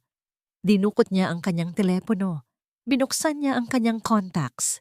Ang kanyang daliri ay nag-hover sa pangalan ni Attorney DeMarco. Isang pindot lang at tatawagan na niya ito para sabihing, sige, makipag-areglo na kayo. Isang pindot lang para tapusin ang gulo. Isang pindot lang para patunayan na tama si Vic. Ngunit nilagpasan niya ang pangalan ng kanyang abogado. Nagpatuloy siya sa pag-scroll hanggang sa mahanap niya ang isang pangalan na matagal na niyang hindi tinatawagan. Ang pangalan ng pinakatanyag, pinakamatapang, at pinakakilalang broadcast journalist sa buong Pilipinas. Isang babaeng kilala sa hindi pag-uurong sa anumang laban. Pinindot niya ang call. Pagkatapos ng 2 ring, isang pamilyar na boses ang sumagot. Ramon, it's been years. Napatawag ka? Huminga ng malalim si Ram. Ang kanyang mga mata ay nakatitig pa rin sa drawing ni Leah. Ang kanyang desisyon ay buo na. Wala nang atrasan. Karen, sabi niya. Ang kanyang boses ay kalmado, ngunit may bigat ng bakal. Gusto kong magpa-interview. Narinig niya ang pagkagulat sa kabilang linya. An interview? About what? Tungkol ba to sa issue niyo ng asawa mo? Oo, sagot ni Ram. Pero may kondisyon ako. Ano yon? Live. Walang putol. Huminto si Ram. Hinayaan ang bigat ng kanyang mga susunod na salita na bumaon. Oras na para malaman ng lahat ang buong katotohanan. Ang studio ng TV station ay malamig at tahimik. Isang uri ng katahimikan na nararamdaman bago ang isang malakas na bagyo. Ang mga kamera ay nakatutok sa kanya. Ang kanilang mga pulang ilaw ay parang mga matang mapanuri. Milyon-milyong tao sa buong bansa ang nakatutok sa kanilang mga telebisyon, nag-aabang sa pinakainaabangang interview ng taon. Si Ramon Elizalde, sa unang pagkakataon, ay uupo para ilahad ang kanyang panig. Sa kanyang harapan, si Karen Davila, Ang pinakakilalang mamamahayag sa bansa ay nakatingin sa kanya ng may seryosong ekspresyon. Walang script, walang pre-approved questions. Ito ang kanyang kondisyon. Live. Walang putol. Magandang gabi, Pilipinas. Simula ni Karen, ang kanyang boses ay umaalingaw-ngaw sa bawat sulok ng bansa. Ngayong gabi, isang pambihirang pagkakataon, makakapanayam natin sa kauna-unahang pagkakataon ang business tycoon na si G. Ramon Elizalde. Tumingin si Karen sa kanya. G. Elizalde, salamat sa iyong pagpapaunlak. Ang buong bansa ay nakikinig. Maraming akusasyon ang ibinabato sa inyo ng inyong asawang si Isabel Serrano. Sinasabi niya na kayo ay isang pabayang ama at marahas ninyong kinuha ang inyong anak na si Leah. Ano ang inyong masasabi? Ito na, ang sandali para ipagtanggol ang kanyang sarili. Ang sandali para ilabas ang mga ebidensya laban kay Belle at Vic. Ito ang inaasahan ng lahat. Ngunit hindi yon ang ginawa ni Ram.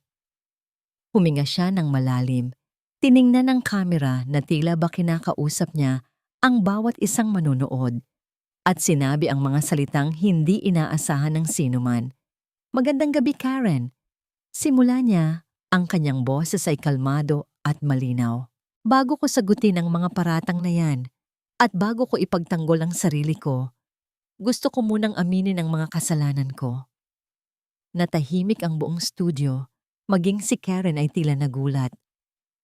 Marami sa mga sinabi ni Isabel ay totoo. Pagpapatuloy ni Ram. Totoo na naging abala ako sa aking trabaho. Totoo na mas binigyan ko ng halaga ang aking kumpanya kaysa sa aking pamilya. Totoo na marami akong kaarawan ni Leah na pinalampas. Maraming school play na hindi ko napanood. Totoo na mas mabilis akong pumirma ng tseke kaysa magbigay ng isang yakap. Sa mga bagay na yon, sa pagiging isang pabayang ama, inamin ko, nagkasala ako. Ang kanyang pag-amin ay hindi isang pagkatalo. Ito ay isang paglaya. Ngunit hindi lang bilang ama ako nagkamali. Sabi niya, ang kanyang mga mata ay nag-aapoy sa isang kakaibang katapatan. Nagkamali rin ako bilang isang pinuno. Naging malupit ako. Naging arogante. May mga taong nasaktan at nayapakan ako sa aking pag-akyat sa tuktok. At dito, inihayag niya ang katotohanang pinakatago-tago niya. Ang lalaking kasama ni Isabel sa Tagaytay, si Victor Del Rosario, ay hindi isang estranghero sa akin. Dati siyang empleyado ng Elizalde Corporation. Isa sa pinakamagagaling. 7 taon na ang nakalipas, tinanggal ko siya sa trabaho dahil sa isang maliit na pagkakamali. Ginawa ko siyang halimbawa. Pinahiya ko siya sa harap ng lahat. Inalis ko ang kanyang kabuhayan ng walang awa. At ang galit na itinanim ko sa kanyang puso noon, iyon ang inaani ko ngayon. Kung kanina ay tahimik ang studio, ngayon ay tila ba huminto ang paghinga ng lahat. Si Ram Elizalde, ang taong hindi kailanman umaamin ng pagkakamali, ay inilalantad ang kanyang sariling mga kasalanan sa harap ng buong mundo. Hindi ko sinasabi ito para makakuha ng simpatya, sabi niya. Ang kanyang boses ay tumatag. Sinasabi ko ito dahil ito ang punot dulo ng lahat. Ito ang konteksto. Dahil ang nangyari sa aking anak sa Tagaytay ay hindi lang pangingikil. Ito ay isang personal na paghihiganti. Isang paghihiganting isinilang mula sa aking sariling kayabangan. Pagkatapos ng kanyang pag-amin, doon pa lang siya nagsimulang lumaban. Ngunit ang aking mga pagkakamali bilang ama ay hindi nagbibigay ng karapatan kanino man na saktan ng aking anak. Isinenyas niya ang kanyang assistant. Sa malaking screen sa likod nila, lumabas ang isang medical report mula sa St. Luke's, ang mga salitang malnutrition at signs of psychological trauma ay naka-highlight. Ito ang resulta ng pagmamahal ng isang ina, sabi ni Ram. Ang kanyang boses ay naging malamig na parang yelo. Sunod na lumabas ang mga bank statement at mga promissory note, mga katibayan ng milyon-milyong pisong utang ni Belle sa mga casino at loan sharks. At para sa huling pasabog, tumingin si Ram ng diretso sa kamera. Alam kong maraming magsasabi na ito ay salita ko laban sa salita niya, sabi niya. Kaya hahayaan ko na lang na ang aking anak mismo ang magsalita. Pinindot ng kanyang assistant ang play. Sa buong bansa, sa bawat tahanan, sa bawat restaurant, sa bawat sulok kung saan may telebisyon, umalingaw-ngaw ang isang maliit at nanginginig na boses na pilit na lumalaban sa static ng signal. Papa, gutom na po ako. 3 araw na po. Takot po ako kay Tito Vic. Ang garalgal na audio, ang hikbi, ang purong takot sa boses ng isang 7 taong gulang na bata. Iyon lang. Pagkatapos ng ilang segundo, pinatigil na ni Ram ang recording. Ngunit sapat na yon. Ang ilang segundong yon ay mas malakas pa kaysa sa lahat ng kasinungalingan ni Belle. Ang recording ay isang punyal na sumaksak ng diretso sa puso ng publiko. Si Karen Davila ay hindi makapagsalita sa loob ng ilang segundo. Ang kanyang profesional na paninindigan ay tila nayanig. G. Elizalde, sabi niya sa wakas, ang kanyang boses ay bahagyang nanginginig. Pagkatapos ng lahat ng ito, ano ang mensahe mo para sa iyong asawa at para kay G. Del Rosario? Tumingin si Ram sa kamera sa huling pagkakataon. Wala nang galit sa kanyang mga mata, tanging isang malalim na kalungkutan at isang hindi matitinag na determinasyon. Kay Belle, sana balang araw, mahanap mo ang kapatawaran, hindi mula sa akin, kundi mula sa anak mo. At kay Victor, nanalo ka na. Sinira mo ako dahil ipinakita mo sa akin kung gaano ako naging kasamang tao. Ngunit ang laban na ito ay hindi na para sa akin, para ito sa anak ko. Huminga siya ng malalim. Tapos na ang paglalaro. See you in court. Nagtapos ang interview. Nang bumalik ang camera sa mga host sa studio, lahat sila ay tulala. Ang mga telepono sa newsroom pa ay nagsimulang mag-ring ng walang tigil. Sa labas, ang mga reporter na nag-aabang ay nagsimulang magkagulo. Si Ramon Elizalde ay hindi lang lumaban. Itinaya niya ang lahat, ang kanyang reputasyon, ang kanyang kumpanya, ang kanyang kayabangan. Ngunit habang naglalakad siya palabas ng studio, sa gitna ng kaguluhan, isang pakiramdam ng kapayapaan ang bumalot sa kanya. Hindi niya alam kung ano ang mangyayari bukas. Hindi niya alam kung nailigtas niya ang kanyang sarili o kung tuluyan na niyang sinunog ang lahat ng tulay. Ngunit isang bagay ang sigurado niya. Sa gabing iyon, sa unang pagkakataon, naramdaman niya na karapat-dapat siyang tawaging Papa. Ang katahimikan sa presidential suite ng peninsula ay kasing bigat ng isang lapida. Ang champagne na hindi pa nauubos ay nawalan na ng kislap. Sa malaking flat-screen TV, paulit-ulit na ipinapalabas ang pinakamahalagang bahagi ng interview ni Ram. Ang nanginginig na boses ni Leah mula sa isang recording. Bawat replay ay parang isang sampal sa mukha ni Belle. Sinungaling! Sigaw niya sa telebisyon, ibinato ang throw pillow dito. How dare he? Paano niya nagawang gamitin ang sarili niyang anak? Ngunit alam niya sa kaibuturan ng kanyang puso na tapos na ang laro. Ang pag-amin ni Ram sa sarili nitong mga kasalanan ay isang napakatalinong hakbang. Ginawa nitong mas kapani-paniwala ang kanyang mga ebidensya. Inagaw nito ang simpatya na pinaghirapan niyang buuin. Siya, si Isabel Serrano, ang biktima, ay biglang naging ang kontrabida sa mata ng buong bansa. Ang kanyang telepono, na kanina lang ay puno ng mga mensahe ng suporta, ay walang tigil na ngayon sa pag-vibrate dahil sa galit. Sa social media, ang hashtag na #Justice for Isabel ay napalitan ng A Jail Isabel. Ang kanyang mga litratong umiiyak ay ginawang meme, nilagyan ng mga sungay at buntot. Tinawag siyang halimaw, isang inang walang puso. Patayin mo yan! Utos niya kay Vic na nakatayo malapit sa bintana. Tahimik na pinapanood ang mga nagkakagulong reporter sa ibaba ng hotel. Hindi kumilos si Vic, Tila ba hindi niya narinig si Belle. Vic, are you listening to me? Sabi ko patayin mo ang TV. We're ruined. Anong gagawin natin ngayon? Sigaw ni Belle. Ang kanyang boses ay nasa bingit na ng hysteria. Dahan-dahang lumingon si Vic. Ang mukha nito ay kalmado. Masyadong kalmado. At iyon ang mas lalong nagpatakot kay Belle. Walang bahid ng pagkagulat o pag-aalala. Sa halip, may isang madilim na kislap sa kanyang mga mata. Isang kislap ng isang taong nasisiyahan sa kaguluhan. Ruined? Pag-uulit niya, isang mapait na ngiti ang gumuhit sa kanyang mga labi. Hindi pa, Belle.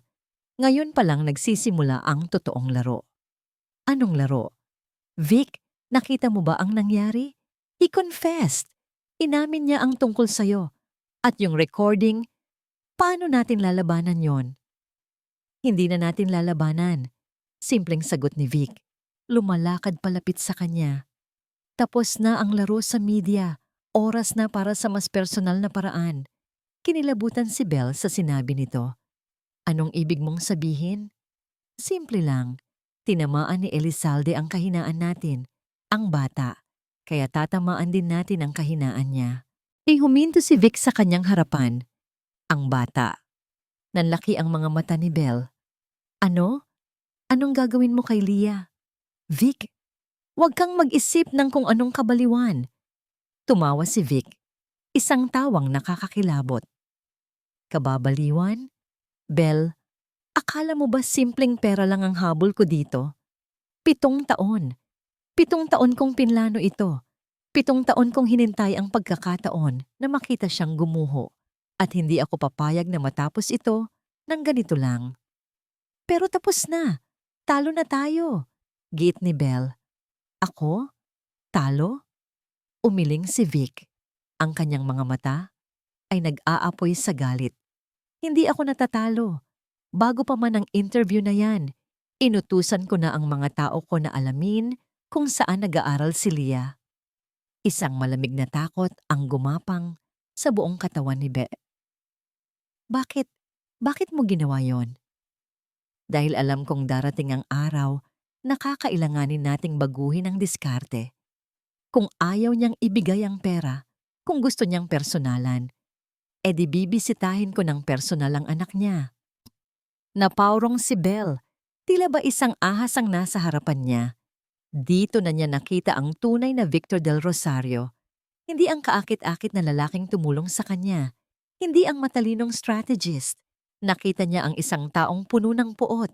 Isang taong nasira na ang isip dahil sa paghihiganti. Isang taong handang mandamay ng isang inosenteng bata. Baliw ka na! Bulong ni Belle nanginginig. Hindi ako kasama dyan. Ayoko nang makisali dito. Ayaw mo? Ngumisi si Vic. Belle, kasama ka na dito mula pa nung una. Pareho tayong babagsak o pareho tayong aangat. Walang iwanan. Alam ni Belle sa sandaling iyon na isa lang siyang piyesa sa laro ni Vic. Isang magandang mukha na ginamit para simulan ng gulo. At ngayon na wala ng silbi ang kanyang mukha, itatapon na lang siya. O mas masahol pa, isasama siya sa kanyang pagbagsak. Kailangan niyang makatakas. Mag-iisip ako ng paraan, sabi niya. Pilit na pinapakalma ang sarili. Kailangan ko lang mag-isip. Pupunta lang ako sa banyo. Tumango si Vic. Masyadong abala sa pagtingin sa kanyang telepono. Tila ba may inaayos na. Pumasok si Belle sa maluwang na banyong gawa sa marmol at agad na nilak ang pinto. Nanginginig ang kanyang mga kamay. Kailangan niyang tumawag ng tulong. Ang kanyang abogado? Hindi. Ang pulis? Anong sasabihin niya? May isang tao lang na makakapigil kay Vic. Ang taong pinakakinamumuhian niya sa buong mundo sa sandaling ito. Ang taong sinubukan niyang sirain. Nanginginig na idinial niya ang numero ni Ram.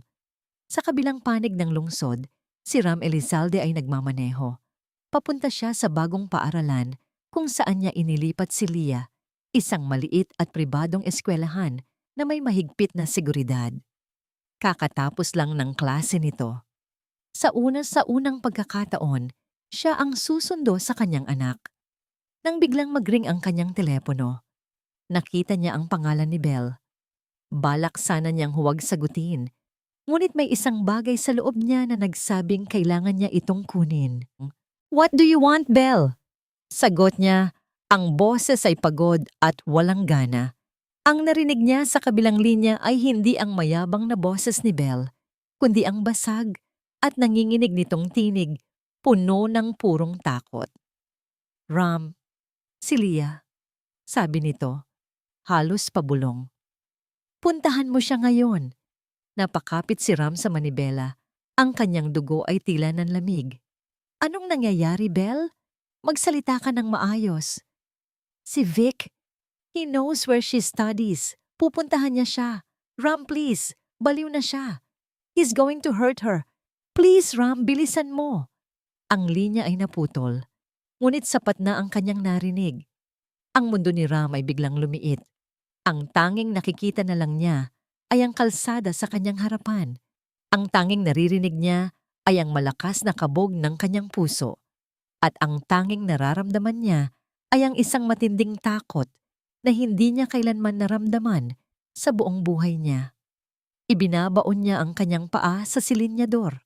Ang makina ng mamahaling SUV ay umuungol. Ang mga sasakyan sa kanyang paligid ay tila hindi gumagalaw. Kailangan niyang makarating doon. Kailangan niyang iligtas ang kanyang anak. Hindi na inalintana ni Ram ang mga batas trapiko. Ang pulang ilaw ay naging berdeng suhestiyon. Ang mga busina ng ibang sasakyan ay naging isang malayong ingay na walang kahulugan. Ang tanging batas na sinusunod niya ay ang desperadong tibok ng kanyang puso. Isang ritmong sumisigaw ng isang pangalan. Leah. Bawat segundo na lumilipas ay parang isang karayom na tumutusok sa kanyang dibdib. Sa kanyang isipan, paulit-ulit na naglalaro ang mga posibleng mangyari. Mga madidilim na imahe na pilit niyang iwinawaksi. Hindi. Hindi niya hahayaang mangyari iyon, hindi na muli. Pagdating niya sa harap ng eskwelahan, halos isalpok na niya ang SUV sa bakal na tarangkahan. Ang tunog ng huling school bell ay kasalukuyang umaalingaw-ngaw. Ang mga bata, kasama ang kanilang mga magulang at yaya, ay nagsisimula ng maglabasan. Ang kanilang mga tawanan at masasayang kwentuhan ay isang malaking kontradiksyon sa digmaang namumuo sa loob ni Ram. Tumakbo siya palabas ng sasakyan, ang kanyang mga mata ay ligaw na naghahanap. Saan si Leah? Saan si Vic? At pagkatapos, sa gitna ng maraming tao, nakita niya ito. Si Leah, nakatayo malapit sa waiting area, hawak ang kamay ng kanyang bagong yaya. At sa kabilang banda ng kalye, sa labas ng tarangkahan, nakatayo si Victor del Rosario. Hindi ito nakatingin sa kanya. Ang mga mata nito ay nakapako kay Leah, na may isang mapanganib na ngiti sa mga labi. Tila isang lobong nag-aabang sa kanyang tupa. Bago pa man makasigaw si Ram, ang mga mata ni Leah ay napadako sa direksyon ni Vic. Ang munting namang ngiti sa kanyang labi ay agad na naglaho, napalitan ng purong takot. Nanlaki ang kanyang mga mata. Ang kanyang katawan ay nanigas. At pagkatapos ay sumigaw ito. Isang matinis, nakakabasag pusong sigaw na bumaon sa kaluluwa ni Ram. "Papa!" Sa sigaw na yon, ang mundo ni Ram ay tumigil. Ang lahat ng ingay ay nawala. Ang lahat ng tao ay naglaho. Ang tanging nakikita na lang niya ay ang takot sa mukha ng kanyang anak. Tumakbo siya. Walang sinayang na segundo. Tinabig niya ang mga taong nakaharang sa kanyang daan. Ang kanyang katawan na pinapatakbo ng purong adrenaline at pagmamahal ng isang ama ay kumilos ng mas mabilis kaysa sa kanyang pag-iisip. Nang makita ni Vic si Ram na tumatakbo, nagsimula itong maglakad palapit sa tarangkahan, sinusubukang pumasok. Ngunit bago pa man ito makalapit, ang mga security guard ng eskwelahan na alerto na dahil sa sigaw ay agad na humarang. Kasabay nito ang 2 bodyguard ni Ram na laging nakasunod sa kanya mula pa noong magsimula ang gulo ay mabilis na lumabas mula sa kanilang sasakyan at pinalibutan si Vic. Ngunit si Ram ay hindi tumigil. Nagpatuloy siya sa pagtakbo hanggang sa marating niya si Leah. Yumuko siya at niyakap ito ng napakahigpit. Isinubsob ang mukha ng bata sa kanyang dibdib. Pinoprotektahan ito mula sa masamang tanawin. "Shh! I'm here, princess," bulong niya. Ang kanyang sariling boses ay nanginginig. "Nandito na si Papa. You're safe now. No one's going to hurt you." Ramdam niya ang panginginig ng buong katawan ni Leah. Humahagulgol ito sa kanyang dibdib. Ngunit sa pagkakataong ito, hindi na ito takot, kundi isang pagpapakawala ng lahat ng tensyon. Nang masiguro niyang medyo kumalma na ang anak, dahan-dahan siyang tumayo. Buhat-buhat pa rin ito. Humarap siya kay Vic, na ngayon ay hawak na ng kanyang mga bodyguard. Nagtagpo ang kanilang mga mata. "Hindi ka pa rin nagbabago, Elizalde," sigaw ni Vic, nagpupumiglas. "Nagtatago ka pa rin sa likod ng iyong mga tauhan. Harapin mo ako." Ngunit ang Ram na nakatingin sa kanya ngayon ay hindi na ang Ram. Mula sa conference room 7 taon na ang nakalipas. Wala na ang kayabangan, wala na ang malamig na galit. Ang tanging naroon ay isang malalim na awa at pagod. "Tapos na, Victor?" Mahinang sabi ni Ram, sapat lang para marinig nilang dalawa. Tiningnan niya si Vic hindi bilang isang kaaway, kundi bilang isang salamin ng kanyang dating sarili. Isang taong nilamon ng galit at pride. "Tingnan mo kung anong ginawa sa atin ng galit. Itinulak ka nitong manakit ng isang bata. At itinulak naman ako nitong halos mawala sa akin ang lahat. Huwag mo akong kaawaan," sigaw ni Vic. "Dahil sa'yo, nasira ang buhay ko." "Alam ko," malungkot na sagot ni Ram. "At habang buhay kong pagsisisihan ang ginawa ko sa'yo. Ngunit ang paghihiganti, hindi ka nito mapapalaya. Lulunurin ka lang nito lalo." Kasabay noon, dumating ang mga pulis, ang kanilang mga sirena ay umaalingaw-ngaw. Isang resulta ng mabilis na tawag ni Belle at ng security ng eskwelahan.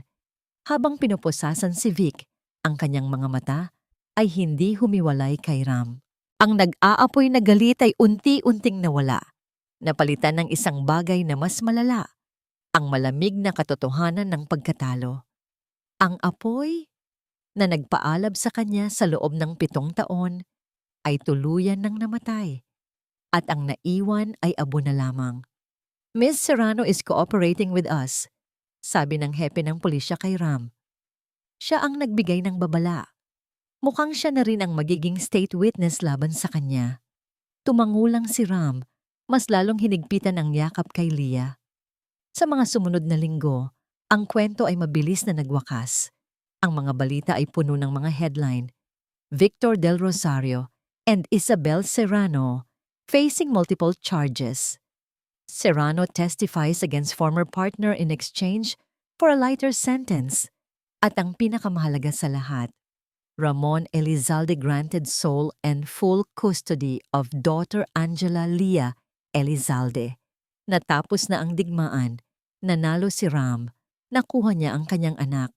Isang hapon, ilang linggo matapos mahatulan sina Vic at Belle, muling sinundo ni Ram si Leah mula sa eskwelahan. Ngayon, wala nang takot. Tanging isang masayang batang babae na tumatakbo palapit sa kanya para sa isang yakap. "Papa, I got a star in my drawing today," masayang sabi nito. "That's my girl," nakangiting sagot ni Ram. Ginugulo ang buhok nito. Ngunit kinabukasan si Ram ay hindi pumasok sa opisina para tingnan ang stock market. Sa halip, pumasok siya sa pinakamalaking conference room ng Elizalde Tower. Ang parehong silid kung saan niya sinira ang buhay ni Victor Del Rosario. Ang buong board of directors ay naroon, naghihintay. Tumayo si Ram sa dulo ng mesa, hindi bilang isang CEO, kundi bilang isang tao na nakahanap ng isang bagay na mas mahalaga. "Ladies and gentlemen," simula niya. Ang kanyang boses ay kalmado at buo. "With immediate effect, I am officially resigning as the Chief Executive Officer of Elizalde Corporation. 6 na buwan ang lumipas. Ang malamig na hanging amihan ay nagsisimula ng dumampi sa hangin, isang senyales na malapit na ang Pasko. Ang dating penthouse sa Elizalde Tower ay matagal nang naibenta. Ngayon, ang tahanan ni Ram at Leah ay isang bahay sa isang tahimik na subdivision sa Alabang. Mas maliit, ngunit mas mainit. Ang dating bakanteng mga pader ay napuno na ng mga drawing ni Leah, mga litrato nilang dalawa, at ang masayang amoy ng lutong bahay. Sa sala, si Ram Elizalde, na dati nagpapatakbo ng ₱1 bilyong korporasyon, ay kasalukuyang nakaluhod sa sahig, nakikipagbuno sa pag-aayos ng mga Christmas lights sa isang artipisyal na puno. "Papa, I think you're doing it wrong," sabi ni Leah, na nakaupo sa sahig habang inilalagay ang mga makukulay na bola sa isang kahon. Malusog na siya ngayon.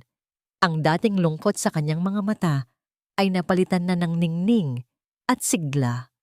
The lights are supposed to blink, not just stay there. Ngumiti si Ram, pinunasan ng pawis sa kanyang noo.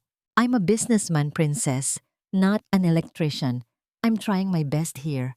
Tumawa si Leah, isang tunog na para kay Ram ay mas mahalaga pa kaysa sa anumang papuri mula sa Forbes magazine.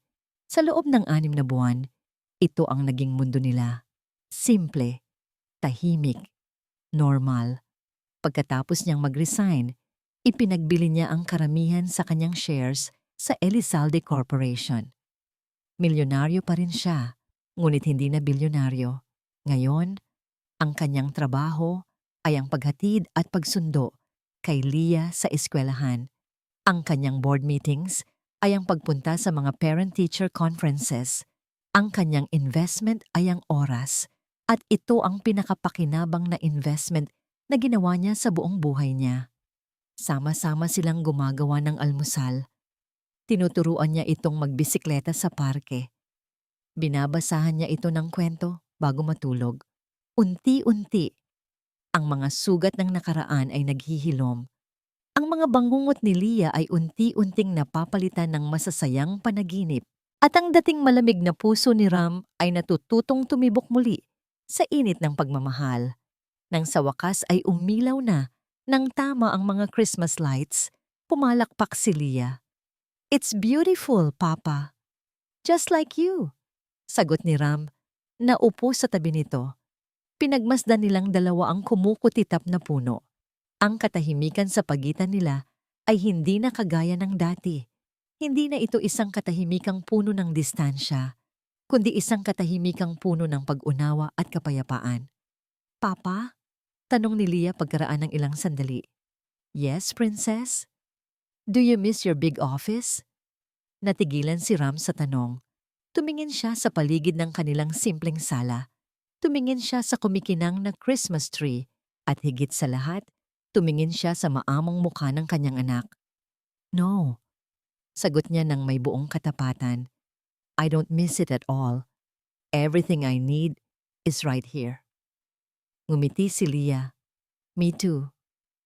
May kinuha si Ram mula sa kanyang bulsa, isang maliit na kahon na binalot sa pulang papel.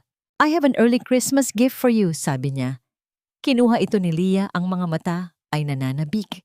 Maingat niyang tinanggal ang pambalot. Sa loob ng kahon, sa isang higaang pelus, ay may isang simpleng silver key na nakasabit sa isang silver na kwintas. Hindi ito magara. Hindi ito kumikinang na parang diamante. Simple lang.